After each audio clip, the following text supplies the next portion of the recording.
Black lights and booze burn when I record for Watts. And every black like Troy Davis who never had a fair shot. All black everything, everything black. Culture over everything, y'all. We taking it back. Welcome to Left to Black. I'm your host, Mark Anthony Neal. We are joined today by Lisa B. Thompson, the infamous L Boogie, professor of African and African American Studies at the University of Texas at Austin. She is an award-winning artist, scholar, and teacher whose plays have been produced and developed by institutions nationally. Her plays include the off-Broadway show, Single Black Female, which just celebrated its 20th anniversary, Underground, the Critics' Table, David Mark Cohen New Play Award, Monroe, which won the Austin Playhouse Festival of New Texas Plays winner, and Mamalogues, which had its world premiere at the Vortex Repertory Company in August of 2019.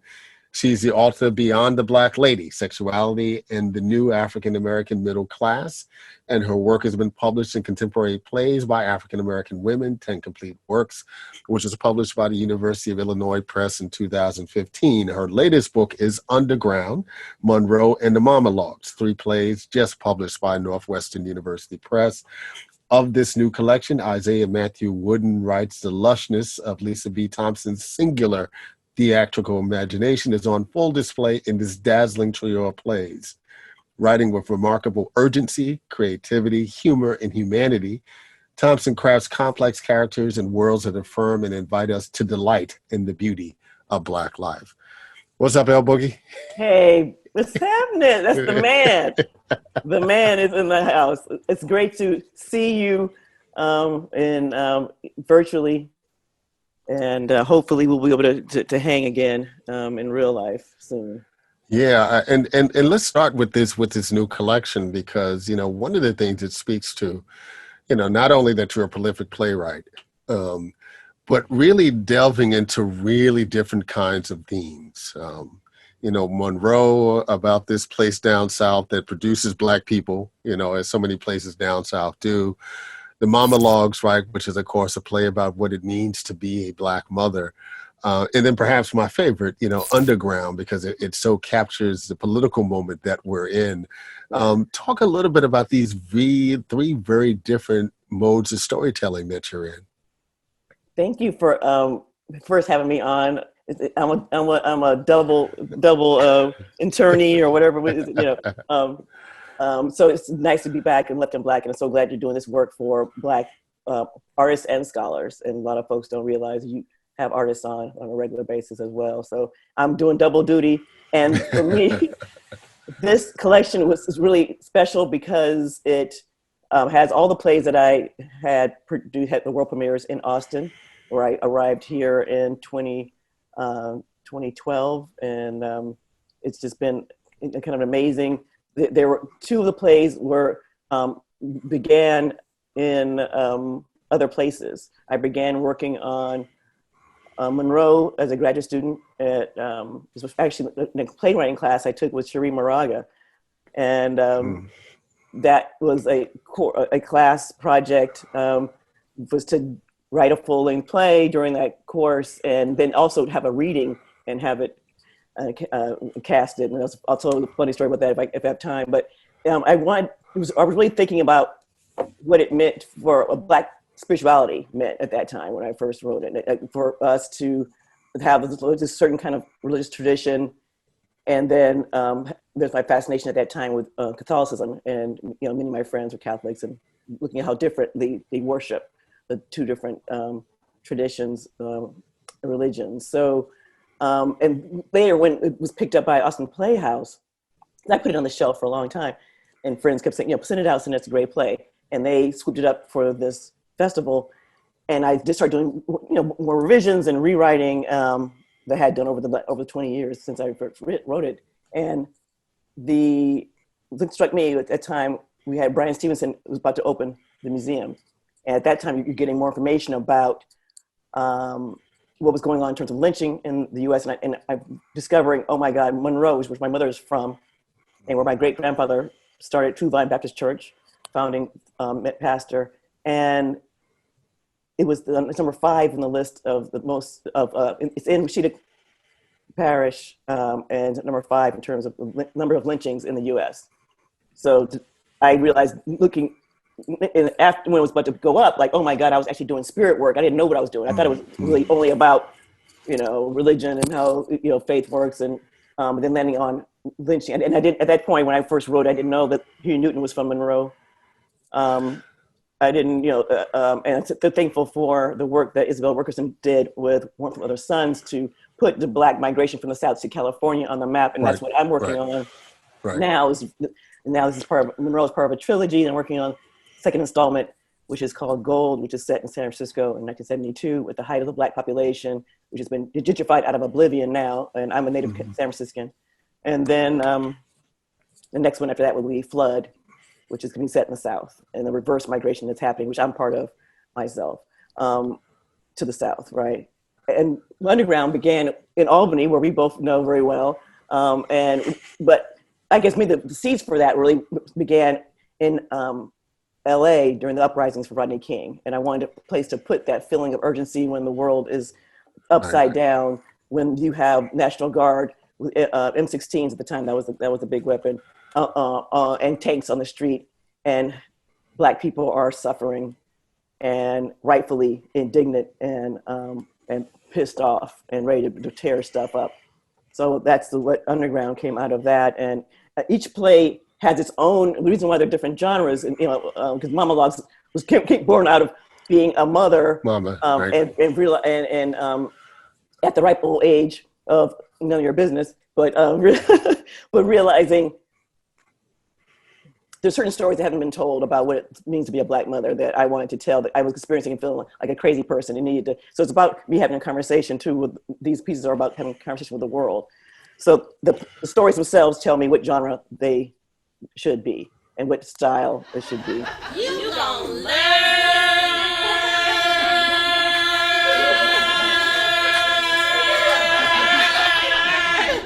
today. Mamalogues is more like single Black female, kind of out of that For Colored Girls and Colored Museum tradition. And then you got Underground, which is much more of a and Monroe, much more standard plays, more under the August Wilson, Lorraine Hansberry tradition, I would say, perhaps. Yeah, I'm thinking about the narrative around Underground, because part of the tension in Underground is, what do you do when you have Black radical roots as a young person, and you transition from that, right? You find another way to articulate your politics that doesn't look the same way, right? It might in fact be the same politics, but it just, the affect is very different, when you're doing the corporate thing, if you're a lawyer, finance, and what have you.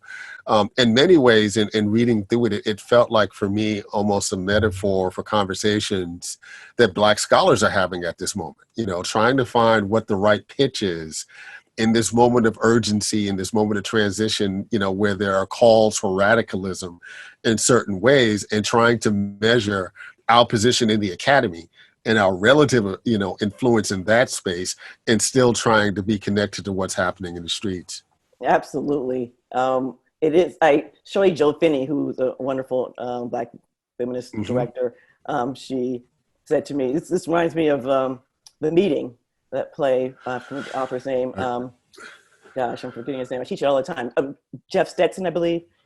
And Malcolm and Martin, the debate between them about what's the way forward. And I think we've been having this debate, do you think Booker T and Du Bois, and the other part of this is not just to narrow it down a little bit more, it's when you're living kind of good, right? And you're like, and let's talk about that, And if you are going to, Whole Foods and getting your massages and, it's interesting seeing people complain about, I might be able to get to my, on the down low, folks talking about, are they paying people that work in their homes?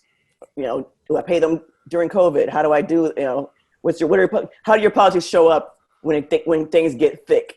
And this is what I'm interested in. And in many ways, I think I'm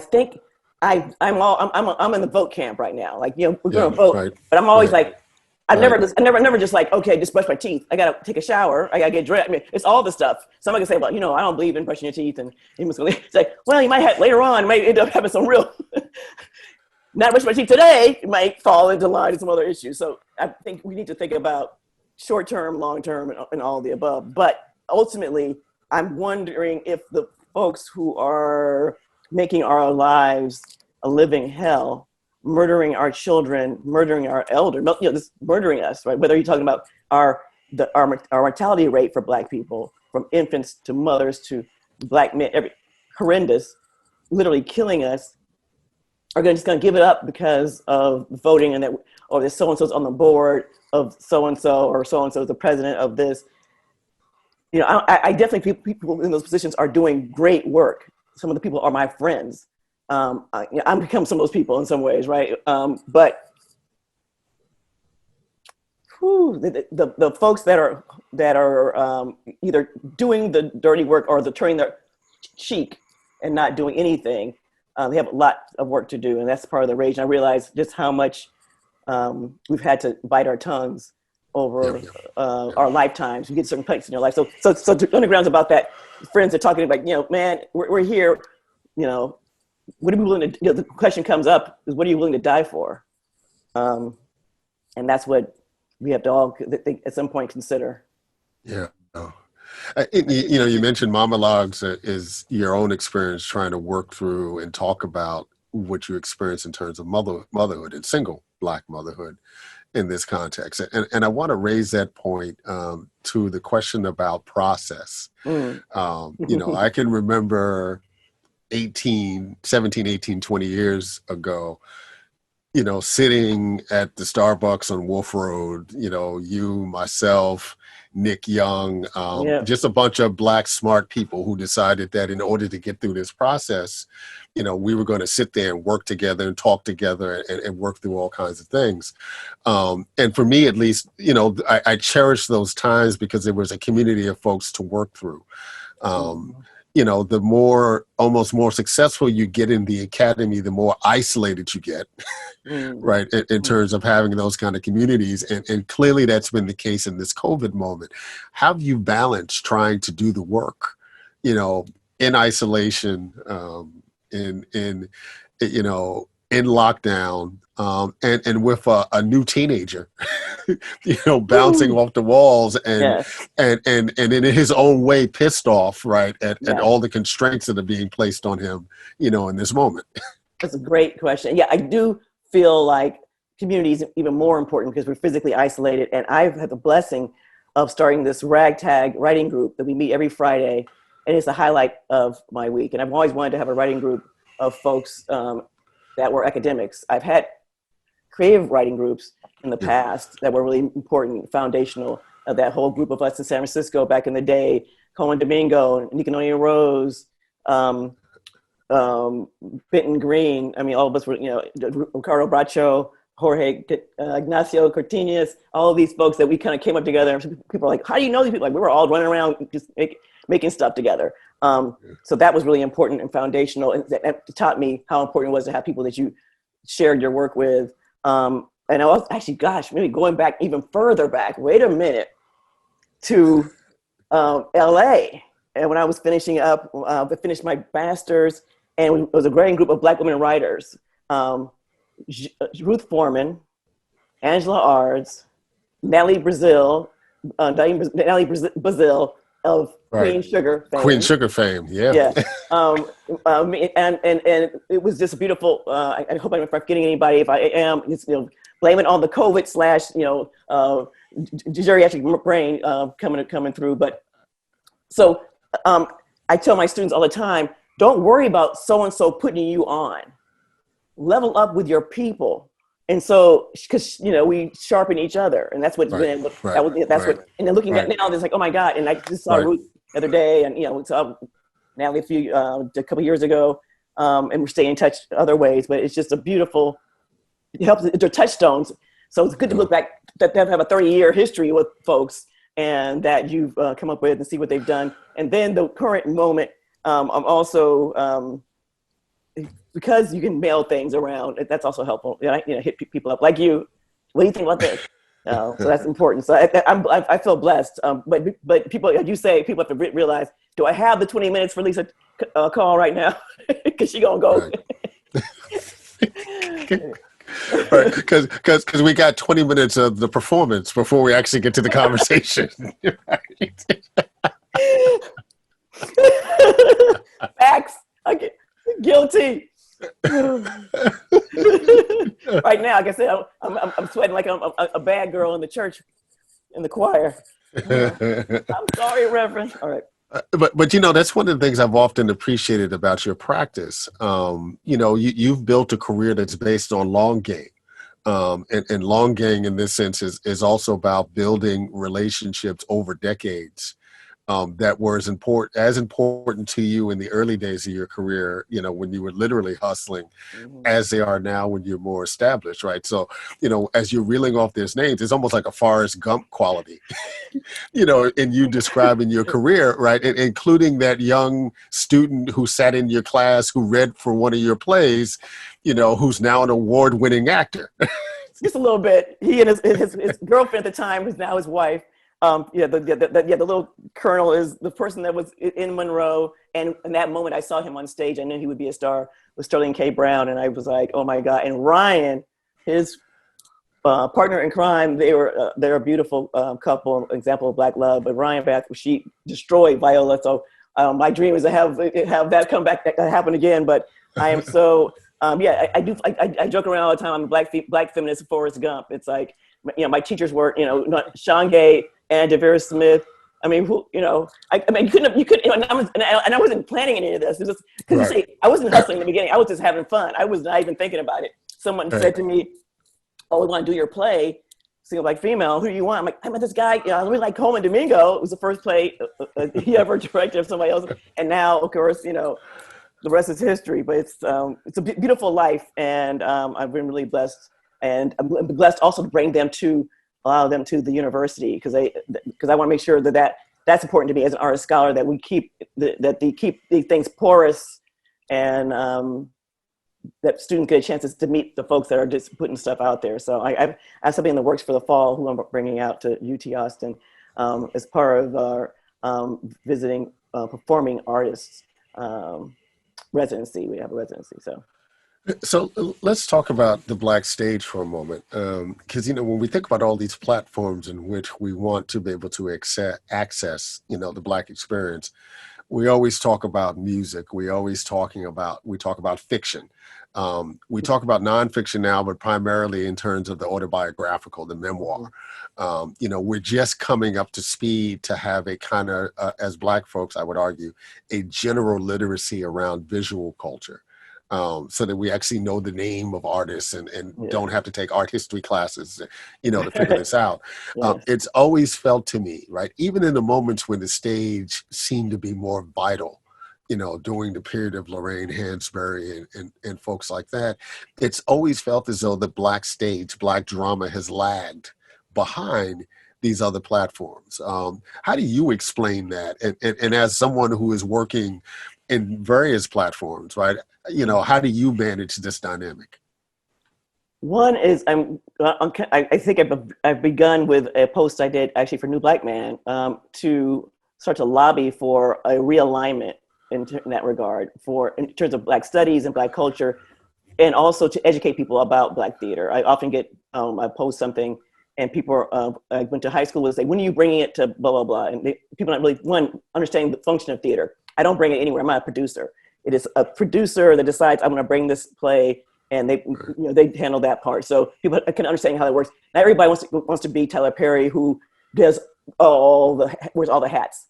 Right. I very much love and respect all the different parts of, and I'm not knocking that hustle. Everybody has their way of doing that. I want Tyler to exist, but I also want people to understand the majority of Black theater artists don't have some of the wherewithal to do that, and it's hard to be good and excellent at all those things. And if so there's a producer, there's set designers, sound designers, there's costumers, there's all these different aspects, and most importantly, a director that has this vision. So that's part of it. People the theater itself needs to do a better job of educating the public. I shock my students every semester when I talk about theater, I explained to them, I asked them, how much do you think it costs to open a play on Broadway? They're shocked to find out it's millions of dollars just to open. Millions. Right. So that's one part of it. I think all of it is, I think that folks are intimidated by the structure. Let's open up a page from they see this, oh, like, how am I going to do this? It's, there's this and that. How am I supposed to read this? And I think we should start to have reading circles and having folks just like, okay, we're adding the two. And I was really happy to see Black girl, well-read Black girl give love to me on Instagram, because I don't see a lot of folks posting about play collections. And right now, plays are losing ground in terms of bookshelf space. Right. Shout out to Uncle Bobby's for supporting my work. But I do feel like that's part of it. So we need to make people feel like it's, you can get your friends together and, cast amongst yourselves, do it on Zoom, fun night together. And learning about Black plays. Mm-hmm. I mean, that was the thing that was interesting when, the Black woman actresses did the piece around Golden Girls. Mm-hmm. And it threw people off because they were like, what is this, right? It's like, well, this is what it looks like in the workshop. And for many folks, whether we're talking about television or film, or whether or not we're talking about playwrights, in this case, the workshop is some of the most exciting moments to do this work, because that's when you get that real collaborative spirit to work through ideas and clarify things. Yes, and that was nice to let people behind the curtain to see what happens. And it was actually a really beautiful thing. Was it Holler If You Hear Me, the musical about Tupac? Tupac, right. The clip got out, which Chadwick Boseman was supposed to be in that role, and people got a chance after his passing, he rested in glory, that people got a chance to see that moment with him and Christopher, because his last name, he was in Hamilton. Right. Them. So that's what it's like. And I think that one of those rehearsal rooms actually we had for Single Black Female. It was like it's an amazing time. My favorite part of putting a play up is the first read through, because everybody's there and the designers have shown up with their mock-ups, and it's just this is just a divine moment, and it's really, really important to me as a playwright. And I love taking my words. I just get 26 characters and some punctuation, and then throw it on a page, and then they come back with all these worlds that they've created. And I've never been disappointed with how people have tried to interpret my work. I've just always been honored by that. Yeah. Lisa, you have been making me laugh out loud for 20 years, right? Since we first met at that MLA in DC in December of 2000. And you coming to SUNY Albany, right as 9/11 happens, right? It was, an incredible moment. What's always struck me about the work that you do, mentioning the Tyler Perry model, right? Because it's not just the writing, the directing, and the producing. He's acting in a bunch of these things, right? It's like the Spike Lee franchise of 30 years ago. But you've made a conscious choice, despite your kind of natural ability to be funny, even when you're not trying. But you have not chosen to be an actress in this context, right? You've made a decision that, I produce the content, let me bring in other talents to be able to interpret it. Talk about that choice for you, because I think a lot of folks who would know you would think, well, you'd be absolutely perfect, right, to interpret your own work on stage. Well, I am thinking about, there's definitely some folks who've been trying to push me to do more of that. And I'm working on a new piece that's very different than what I've done before, a kind of a performance art piece. So I may end up being part of that. I do really respect what actors do. People don't have a sense of just the way in which they have to interpret, and then also what they have to do to make the character come alive. But also, I'm a little lazier than them. I mean, I need to be amazing cardiovascular shape to do a show from a Broadway 7 days a week. I mean, 7 days, not 7 days, but 6 days a week. And then sometimes twice a day. Sunday matinee, Saturday matinee, and Wednesday. Incredible. So I'm great, the first time, but I actually did a one-woman show. People don't know this, called Dread Time Stories, One Sister's Hair, for the Inner City Cultural Center Talent Fest, and made it to the finals. And I was like, I gotta do it again. Just give me the prize based on what I already did. What are you talking about? And so I did not want to do it again. But Dwight McBride was there for that. Certain folks, Val Smith. So, but it was fun, and I loved doing it. But it also petrifies me to be out there. It's crazy, and I had to go on stage for Monroe. Did you know that? I had to go in. Yeah, right. So, you had to fill in. Yeah. Yeah. If we can get I can see the photograph. You can put it on post. It was in post for this because it was pretty crazy. It had my wig on, like a good church going woman. Do you ever feel a tension, right? Because you're also an academic, right? You've written a scholarly book. There is a scholarly book coming down the road at some point. Do you feel that you have to make choices in terms of which medium, right, you're going to use to tell your stories? Absolutely. I'm drawn to ideas and questions, and then they, again, just like the stories for the plays, they tell me how to do this. So is it going to be an essay? Is it going to be a play? That's really what determines it. Now the Academy has its own ideas about how to reward the work. And, right. So and me, that's the challenge, right? Yeah, and I'm blessed now. You said a scholarly book forthcoming. I'm working on a book about contemporary Black theater, mostly because as a mom, I was like, okay, I can't. My first book was multi-genre, and I say I can't do that again. I need to solidify things and do like Morrison said. I do one thing, right? Write books, teach about books, and edit books or whatever. But so I'm trying to focus on theater. But I realized I don't have to do the book the way I first imagined it. A book for tenure or promotion, right? That's already been done because I had a dean that recognized the value of my arts and scholarship. So I can now do the book that's a hybrid of the two. So now I'm reimagining that book completely, and it's petrifying me. I'm terrified, but I'm looking forward to doing it and finishing it, getting out in the world. And maybe it'll be the way to bring folks into theater in a way that I think is going to save our community in some ways.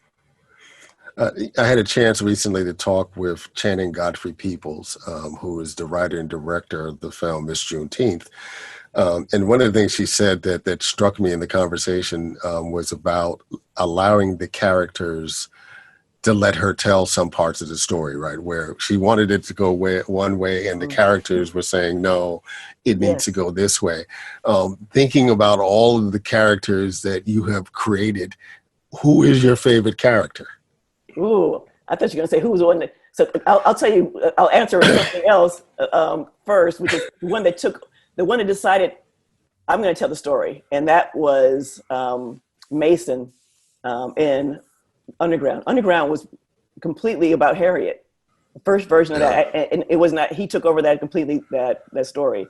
She ends up being a photograph on a mantle. Oh, no.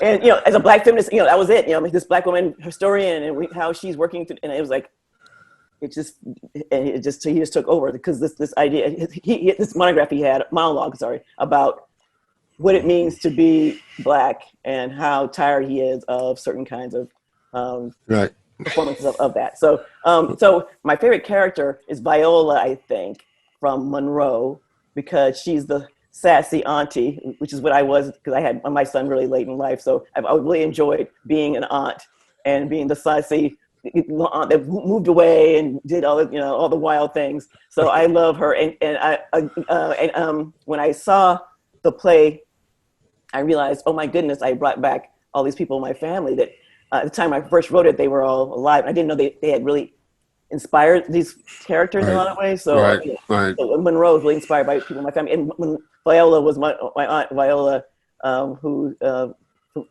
lived in Houston and has gone on to glory, but she was that aunt that I just adored. She came to town, San Francisco, and was all the things I wanted to be. Yeah. Yeah.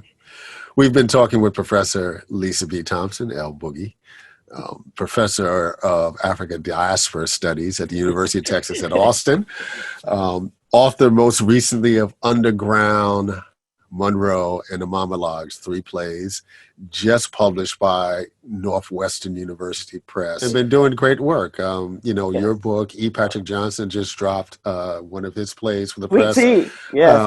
And my colleague, Carla F.C. Holloway, her first novel was published by Northwestern University Press. Her next one's coming. Her next one with them is coming. And also the collection on Terrell McCraney. edited by Isaiah Wooden, and two other authors. Sorry, I can't remember their names, but yes, an important book. So it's an exciting time for Black folks in publishing all the way around. I'm looking at Black agents and Black editors. So it's a good time. Yeah. As always, Lisa, it's fun to talk to you. I'm sure we'll hop on the cell in a few days to debrief. Again, Lisa B. Thompson, Professor of African Diaspora Studies, University of Texas at Austin. Thanks, as always, for joining us on Left to Black. Thank you. Thanks for having me. Black lights and booze burn when I record for Watts, and every black like Troy Davis who never had a fair shot. All black, everything black, culture over everything, y'all. We taking it back, black.